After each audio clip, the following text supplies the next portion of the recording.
السلام علیکم حضور۔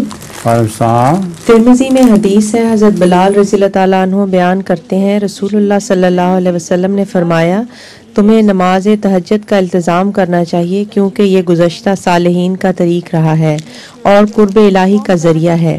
یہ عادت گناہوں سے روکتی ہے اور برائیوں کو ختم کرتی ہے اور جسمانی بیماریوں سے بچاتی ہے۔ حضور، میرا سوال یہ ہے کہ حضرت صلی اللہ علیہ وسلم کے زمانے سے قبل صالحین کا تہجد ادا کرنے کا کیا طریق تھا؟ حضور صلی اللہ علیہ وسلم سے پہلے صالحین تہجد پڑھا کرتے تھے، ان کی نماز کا طریق ہمیں معلوم نہیں ہے۔ جو بھی ان کا طریق تھا اس کے مطابق رات کو اٹھ کر خدا تعالیٰ کی یاد کیا کرتے تھے۔ ہاں دیکھا سنا ہے۔ استاد شاگرد سے پوچھتا ہے بنجر کسے کہتے ہیں؟ بنجر کسے کہتے ہیں؟ بنجر جی، شاگرد جواب دیتا ہے جس جگہ کچھ نہ اگتا ہو۔